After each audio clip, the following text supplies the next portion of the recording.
Hey everyone, and welcome to Bad Voltage. Hope you're all doing well. I'm here with Stuart Ian Langridge and Jeremy Garcia. You big chicken. What are you? Yeah. Literally do this every freaking couple of weeks and no preparation. So we are, this is going to be a really interesting episode of Bad Voltage for two reasons. One is that we've done zero preparation. So we're just going to wing it. Which for you is typical, but for the rest of us... Yeah. So it's actually particularly weird for Jeremy, I would argue, who comes with like a binder full of numbers every time we have an episode. But we're also going to... The second reason why this episode is going to be interesting is because we're going to be talking about making money in this like new era of social media. So X, or previously known as Twitter, as everybody says. For example, you can subscribe to certain to users, and you can pay to see their tweets. Obviously, people have been monetizing on YouTube for many years. There's Patreon, there's Substack. There's all of these different ways in which you can make money.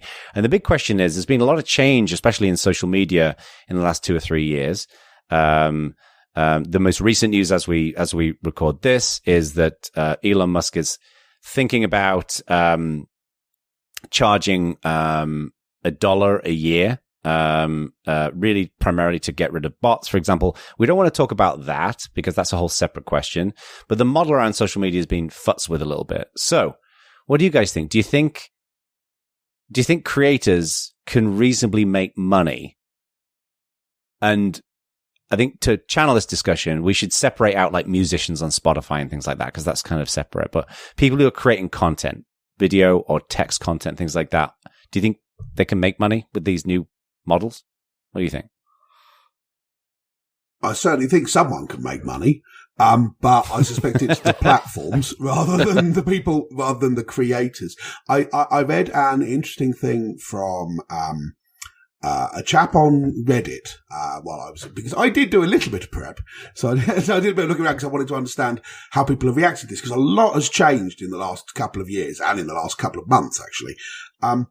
And I saw one chap saying, hey, I got a $20 super chat on YouTube and I only actually got $9.80. What's up with that?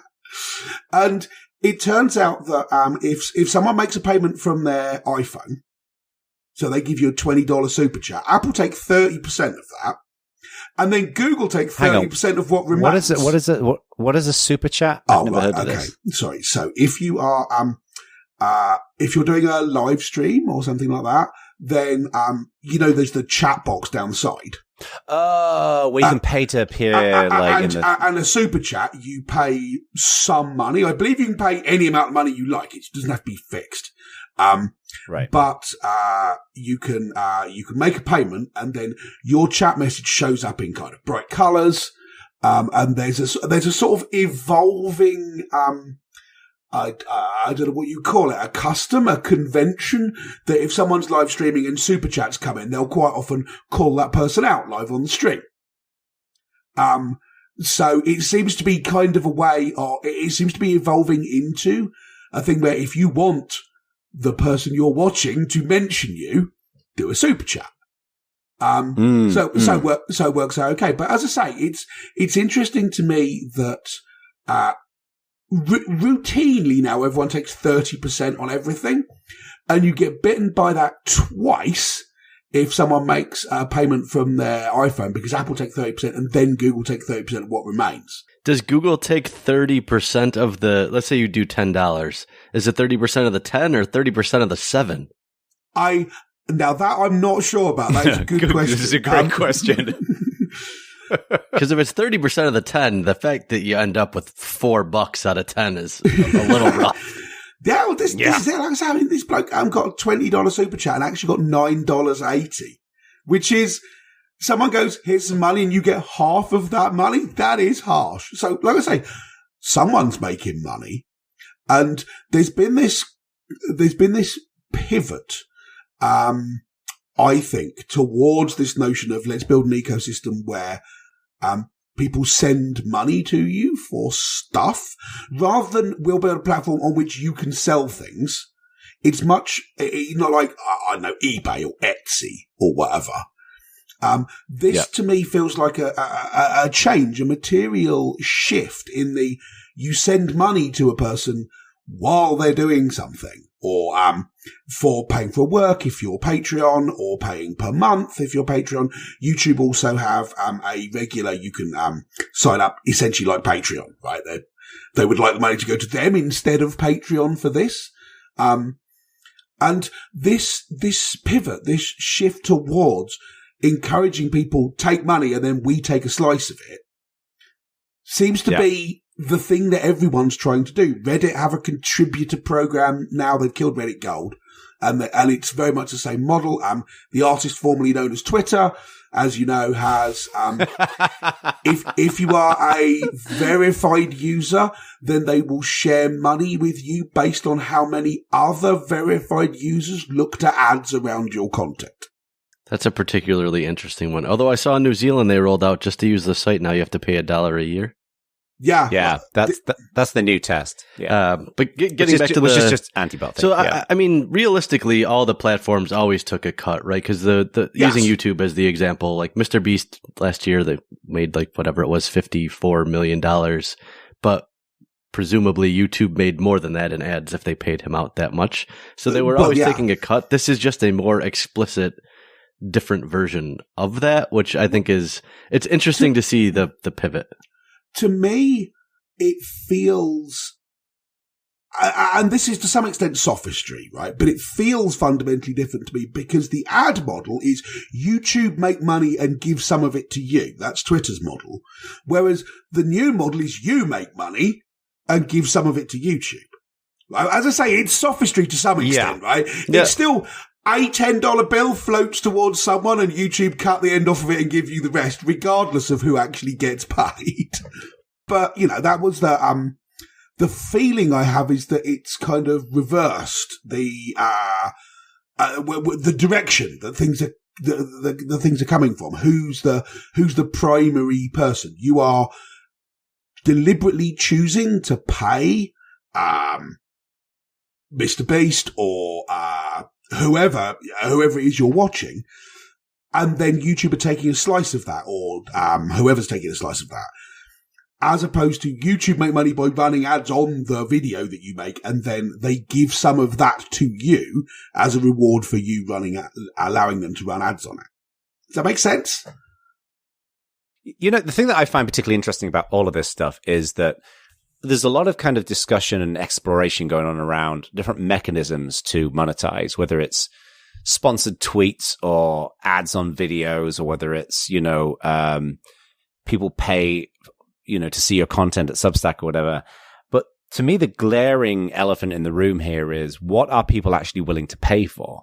Right? So, the ad model has proven itself. We talked about advertising recently, right? Like, it's a huge industry. It works. And people can justify it, because if I run an ad and it costs me $10 to run the ad to get a customer, and my product is $50 or whatever, then I can justify it. And then I thought YouTube especially were genius in then splitting that with the creators, and that clearly has worked. But what I don't know is to what extent people are willing to pay for content. Like, are people willing to pay for tweets? Are people willing to pay for written content? Like, there are, what is it? Is it Stratechery, whatever it is? That guy who does that. I know you both mention it all the time. Ben Thompson. Well, people clearly pay for that, right? Yeah, I do. So I don't know, where is the line drawn, and how can you, I can understand people paying for an expert's opinion in the same way that people pay for books. But how can you scale that out to the masses? I worry if we don't figure out what people are willing to pay for, then a lot of these models aren't going to work. So to me, one of the things which is interesting is the notion of quid pro quo patronage is a way of thinking about it. So the model of I make a thing, and if you pay, you get the thing, and if you don't pay, you don't get the thing. This is like what selling is. This is what money was invented for 50,000 years ago. Right. but Patreon, at least, had the concept of it not being like that. That what you were doing is you were paying for someone to do something, but not so you would then have exclusive access to the thing. You want them to just carry on producing things. This is a similar kind of model to some extent, what Kickstarter was originally invented for before it became a shop. That you're not paying so when they write a thing or make a video or whatever, you get access to it and everyone else doesn't. You're not paying for exclusivity. You're paying so that their thing keeps happening, and you're happy to fund that because you like the fact that their thing keeps happening. But everyone can have it once it's made. Now, obviously, this has a gargantuan free rider problem because you're like, well, if everyone else is going to pay, I don't have to. But it's popular enough that a lot of people on Patreon, at least, have that model, because Patreon lets you lets your patrons pay either per month or per work, per item of thing you create, and they do both of them, and a lot of others don't. Yeah, I think that is a really interesting point, because it just, again, it kind of gets back to, it reminds me of when we had these conversations about NFTs, right? And it's like, you can't have a conversation without dissecting what value actually means in itself. But it's the same kind of thing. Like, what are people willing to put their hands in their pocket for? Like, I mean, I would assume that if you trust somebody's judgment, like the guy from Stratechery, then you're willing to pay on a monthly basis because you want that consistency of value, right? Whereas there are some things you'd only pay for once. Like, I would only pay for a movie. Like, I'll pay for a movie, but I'm not going to pay a studio as a general rule. Although the counter argument to that is HBO Max, Paramount Plus. So by you won't pay a studio, you mean you do in fact currently pay a studio? Yeah. I just proved my own. I proved my own point wrong halfway through proving the point. Wrong. Yeah, and like Netflix originals and what have you, right? And people are, so we've talked in the past about people being willing to pay for journalism, for example, and like the New York Times have quite sharply ramped up the amount of money they get from subscriptions rather than advertising. So is this not so much, exciting brand new funding models as the beginning of the death knell for the ad-funded model? Right. I don't think the ad-funded model's going anywhere. I mean, so Jerry, you've talked quite a lot in the past about how there used to be all this money sloshing about in the system, and now there isn't, and people actually have to give a shit about whether they're profitable or not. Is this that?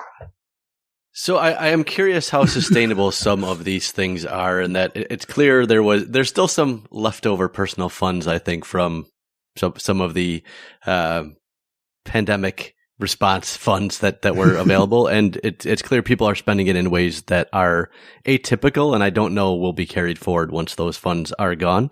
So I am curious. I do think the ad model has changed, to be clear. Like, ATT clearly has had, and we've talked about it before, has clearly changed the dynamics of advertising on sites of this nature, and that will clearly never be rolled back. Like, this is, as much as I hate this term, the new normal. So whether this is a response to, it is more difficult for sites like YouTube to make money with ads, and especially sites that aren't run by an entity like Google that has so much first party data. So especially sites that relied on third party data, and ATT had the biggest impact there. I don't know if this is partially a response to that, is, okay, the whole pie now got reduced. How do we get the pie to approximate what it used to be? Why don't we try to get people to pay for content in this manner? But again, I'm definitely curious to see how sustainable this is over time, or will people get a little bit fatigued of having to put $1 here and $1 here, and every time they like something, it's a small amount of money in any given transaction, but over time in aggregate will be larger amounts of money, I suspect, if it's going to be a model that works. So curious to understand what the longer term dynamics will be. I do wonder whether I think YouTube is so interesting to analyze, because it's amazing if you think about the creator community out there over the years, the sheer amount of money that creators spend to produce videos, like the top tier ones who are like actually making money from YouTube. Like they have like full studios. Mr. Beast is giving cars away to people, because they know that the economics work, right? Because the advertising revenue is coming in. I think if the model was flipped and you had to pay for that, I think if Mr. Beast was saying, for each video, or, you can pay $20 a month or whatever, I don't think you get anywhere near enough revenue to be able to do that. Well, you see, now that's interesting, because if you look at, say, Nebula as an example, right, which is invited video creators, it's essentially YouTube, except you've got to be invited to be part of it, and it's paid for. It's a subscription service, $5 a month, I think it is. And they're essentially acting like a TV channel, right? Basically. Yep. And that model seems to be working quite well for them. Now, they've been very clear about the fact our goal is not to be a YouTube rival. It's not somewhere that the whole world can put whatever videos they like, and then we work our way to monetize it. This is people doing serious work. But like you said, the top creators, like when Twitch had the payments leak, Critical Role, about the D&D show, they were the top earner at that point, and they were making about $300,000 a month from Twitch payments, regardless of all their other monetary sources of finance, money and whatever. But they've got a whole studio. They employ like 50 people. So you've got to be making money on that kind of order. And this to me becomes interesting because you don't want to diverge into this too much, but in order to, if you want to be Mr. Beast or whatever and have that level of production quality, then you've got to employ a shed load of people to do it, which means that you've got to make loads of money in order to pay those people. So it's harder to break into that. Because there's now essentially, the idea of, hey, I'm going to make some videos and maybe make some money of it is not the case. It's all professional video makers. They just happen to be putting their stuff on Nebula or on YouTube rather than on the BBC. Yeah, I mean, I don't know. I just think it wouldn't surprise me, put it this way. Maybe I should make this a prediction for the end of year predictions. That the only model that will work is sharing ad revenue. So your contention, and I don't mean to steal your thunder for the end of the year, but I guess we got 2 months left. So your contention is that none of these will work. I fear that might be the case. Like, I want them to work. I want a world where people will, frankly, go out and buy a record from a band, and people will pay for a great piece of content from a writer. But I worry that like Chris Anderson's like long tail model, I worry that doesn't work in terms of people paying for digital content. I think people just don't value digital content. Like, they'll pay for a book, a hardback book or a paperback book. But the great thing about the ad revenue piece is that it rewards creators who create content that gets viewed. But the problem with that model is it also rewards people who create clickbaity bullshit. Like, a lot of the stuff that's on YouTube, like, there's so much garbage on YouTube, right? Like, that gets rewarded because, they do clickbait and then they get the views and then they get the ad money. But there's so much garbage on any platform that makes money. Like, garbage TV is some of the most popular TV. Yeah, like Survivor and stuff like that, right? and this is exactly what Twitter is, right? Twitter's model of sharing revenue with people posting is very explicitly designed to be clickbait, because that's how you get paid. Yeah, I mean, I'm not sure they're specifically going for clickbait, but the model can be abused by clickbait for sure. There's no doubt. Maybe it's just a happy accident, because that's what's happening. I don't know what to tell you. But is it? I don't think it's sufficiently different on Twitter than it is anywhere else. To Jeremy's point, like, there's a lot of horse shit on Twitter. It'll be interesting to see whether Twitter works, because I've got some stuff here, and we'll link to it in the show notes if I remember, saying that there was an 80 to 85% drop in the RPM, which is revenue per meal, between the last two payout periods at Twitter. So basically, the creator money, they got a big wodge at the beginning, and then after they dropped off a cliff. Now, I don't really have a sense of why, but that, I think, is interesting. To your on your point, John, I would like these alternative models to work because I don't want things to be ad supported, right? The ads are annoying and invasive. And interestingly, a week ago, I got, on YouTube and I got a pop-up thing from YouTube saying ad blockers are not allowed on YouTube. And then there was a button to close it. And then it changed to the same pop-up, but now the close button is a little clock and it has to count out for 3 or 4 seconds before you're allowed to click close. You know, like really annoying mobile ads where the close button is a white X on a white background and it's really tiny. So they've inserted something more annoying than an ad to try to get you to turn your ad blocker off, basically. I think Shano and I both pay for YouTube Premium, so we don't see any ads. So I've never seen this. Right. So the thing I saw today was I not only got the ad blockers are banned pop-up, but it said at the bottom, you're allowed to watch 3 videos and then you'll be blocked from watching videos. So this is Google full bore offensive against ad blockers on YouTube. Oh, wow. So to me, this does not suggest All in favour. Pivoting away from the ad model.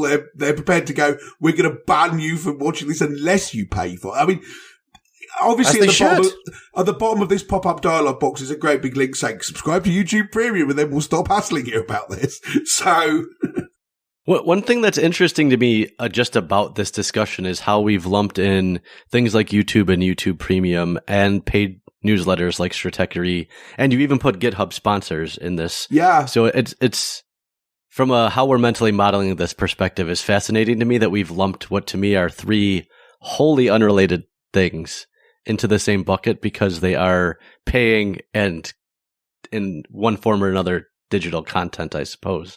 I don't know if coding is really digital content, but I guess if it's on GitHub, it is digital.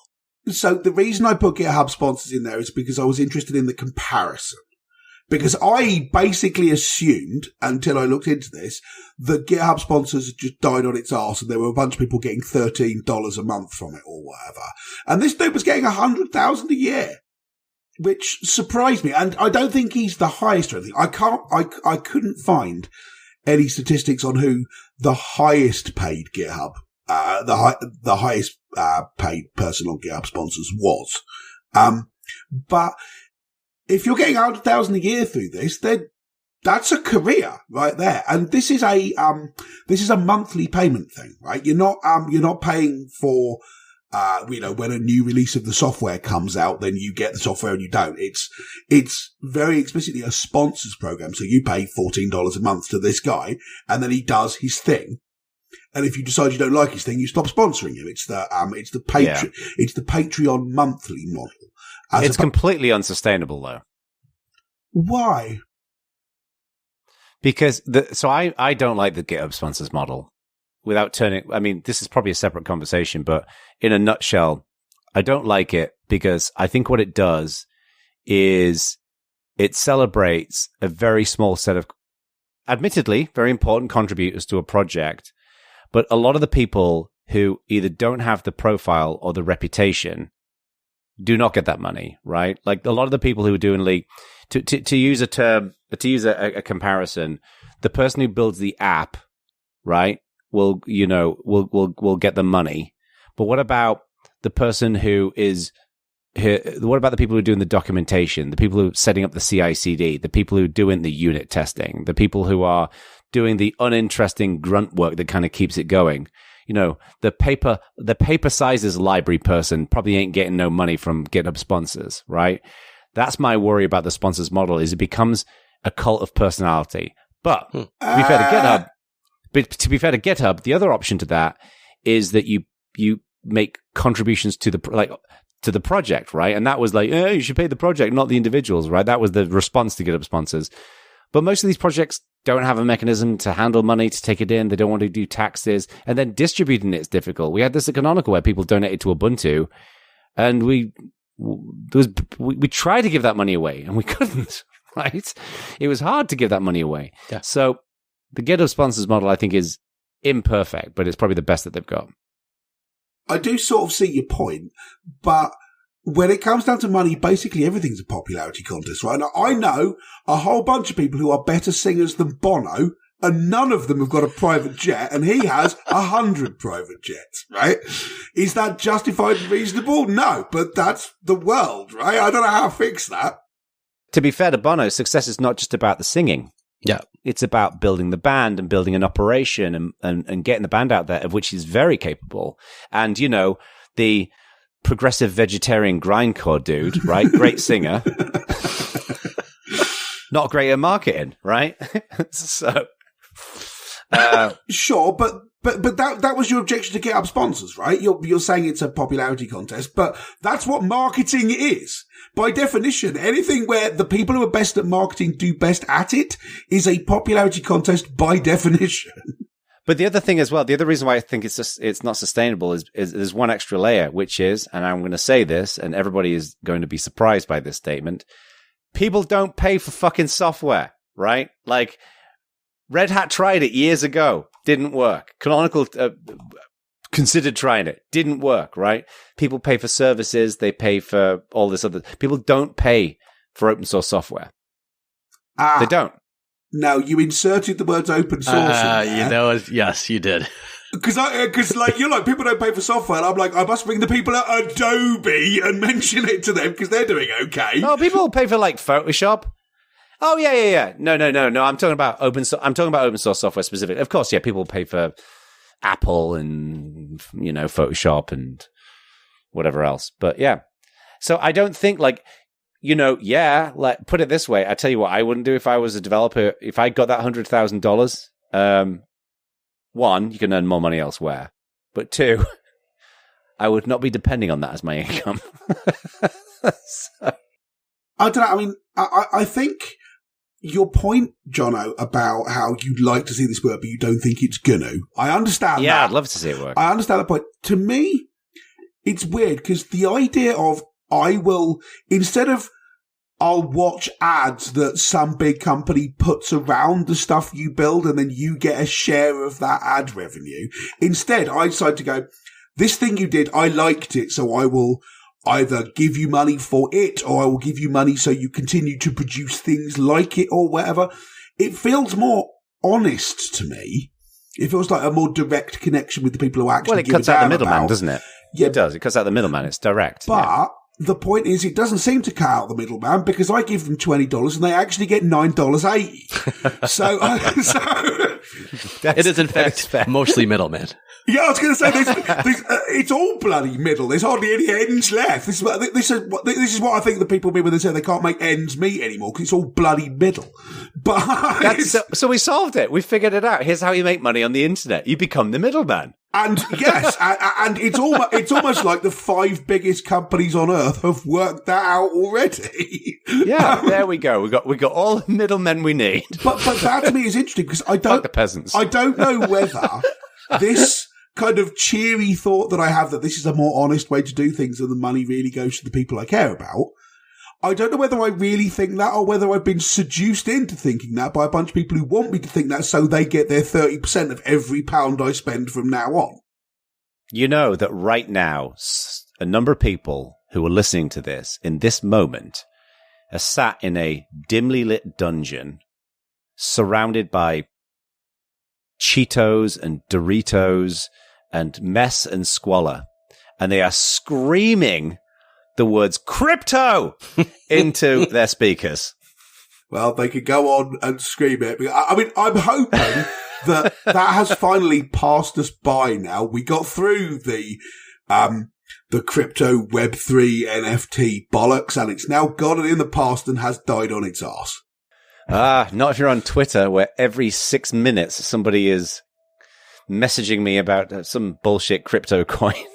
Someday we'll find out how many Bored Apes Jono actually purchased. In fact, 0 Bored Apes. I wish I believed that.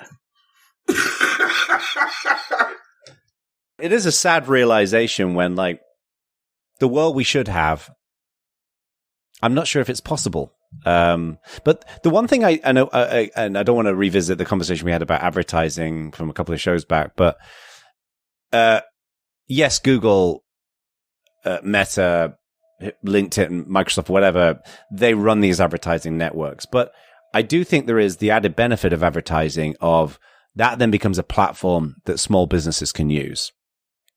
So if I'm a content creator, if I'm not Mr. Beast, if I'm Jeremy Garcia, right, and I'm putting content out about Datadog or Linux or whatever, if I can get ad revenue and small businesses can run ads and they can make money as well, then maybe the middleman isn't so bad after all.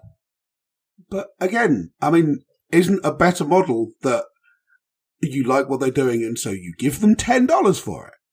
Yes, but we have to live in the world we live in, not some aspirational world. So basically your pitch is people won't pay for stuff. No, they won't. We've proven that. The corpses of many companies have proven that. I mean, look at Spotify as one such example, right? Like Spotify has become so popular because the alternative was buying CDs. Okay, I mean that's not a bad argument, you know, and I'm one of them. Like I'm part of the problem. Like to me, what I think will be interesting is this is the normal the thing of decentralizing and then centralizing again. If we build a world in which everyone is going, hey, pay me $5 every month and I'll carry on doing my thing, or whether it's Patreon or GitHub sponsors or YouTube or Nebula or Twitch or whatever, Reddit contributors, it wouldn't surprise me if someone that says, hey, I'll provide a convenient service for you. I'll bundle together a bunch of the creators you like in one payment. And we just reinvent like cable companies or whatever, right? But for Patreon payments or something along those lines. What I think is fascinating about the cable company content is I genuinely believe the cable companies are now going to trend toward you pay them money and what you get is Hulu and Netflix and Paramount Plus, all from one company, which turns out was what we started with. Yeah, that's a good point. They're just going to reap. That's exactly because people don't like they're being middlemen, don't like being disintermediated. So everyone's like, I want a direct relationship with the customer. But customers don't like it particularly because then instead of dealing with one company, you've got to deal with 60. And it's really annoying. This is why, I think a lot of this is down to the fact that Patreon basically don't have a rival and they're not very good at what they do. There's a bunch of stuff they could be doing a lot better, but there's currently no one else really in the game who you could go to. And Patreon, if anything, are making things worse rather than better. But what about like Substack, YouTube? Right. They're all rivals.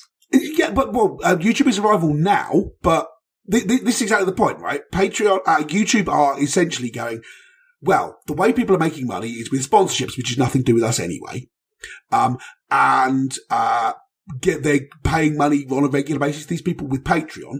What they should do is they should pay it with a regular basis through YouTube instead, because then we get to keep 30% of it and it's not going somewhere else. So they're basically setting themselves up as a rival. Now, obviously, YouTube only works if you are a video creator and you're prepared to limit yourself to YouTube, whereas Patreon works for anything. Yes. But yes, I think that's what's happening. These are people attempting to set themselves up as a rival to Patreon in their specific things. They're being disintermediated from the money by Patreon, right? Mm. So to my mind, this is what I think lots of people are trying to do. They've recognized Patreon were at least really the only game in town. I mean, literally everyone who hopes to make money through producing things, digital things, has a Patreon. Every bloody one. And someone's going to look at that and go, why shouldn't that be John O.E. on instead? Right.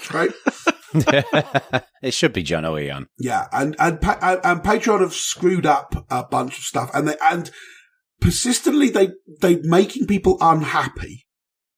But there's nowhere else for anyone to go, which is one of the few times you will ever hear me say that this is a thing which needs disrupting. Normally, if someone says we need to... You have found your massively transformational purpose, and I like it. Yeah. You don't like the word content, but you... all right. Can somebody snip out that little bit, just that one sentence that he said about disrupting, and spread it around the internet. This is exactly my point. To be clear, anyone who uses the word disrupt is a class 1 catastrophic wanker. Right? Even if you're we have the name of the show. Even if you are actually Clayton Christensen, you still but it's true.